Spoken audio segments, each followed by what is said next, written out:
आपको बहुत बहुत स्वागत Kumar Ranjan food blogs YouTube channel को। आज बनैबी लंका पकोड़ा। देखंतु हाइब्रिड चिलीटी केते बड़ होईची, पाखापाखि 1 फुट 1.5 फुट पाखापाखि हम चिलीटी को आम 1/2 काटी नवा।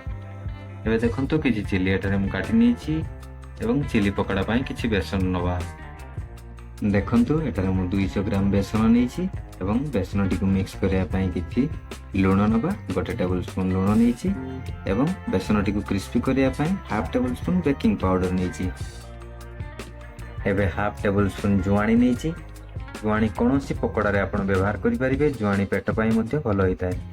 एबे हाफ टेबल स्पून लंका गुंड नवा एवं बेसन टी को आगे भलो कि मिक्स करिबा। ध्यान रखिबे बेसन रे मसला ऐड करि सारिबा परे पानी ढालिबेनी, याको आगे भलो भाबे हाथ रे मिक्स करि सारिबा परे पानी ढालिबे। एबे देखंतु बेसन टी केते सुंदर मिक्स ही सारिछि। एबे एथिरे मु गोटे कप पानी ढालिबी एवं पानी ढालिला बेले भलो कि ध्यान रखिबे बेसी याको पतला करिवेनी किंबा बेसी मोटा करिवेनी।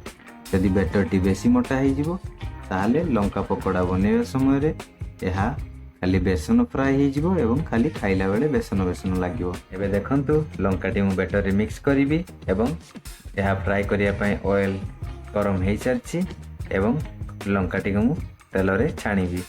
एबे देखंतु गोटे परे गोटे लंका उडी को बैटर रे मिक्स करी मु तेल रे वर्तमान पकेइबी।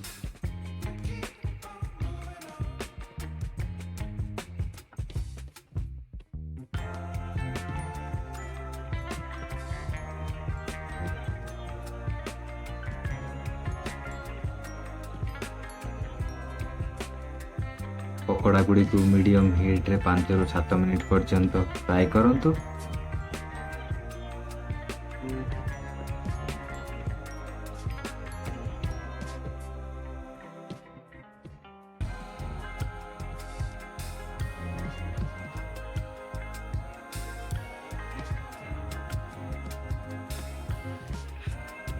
देखंतु रेडी हो गला हमर गरमा गरम चिली पकोड़ा। एहा को टमाटो केचप सह सर्व करंतु एवं वीडियो टी जदि आपनको भलो लागिथिबो ताले लाइक शेयर करंतु एवं सब्सक्राइब करंतु।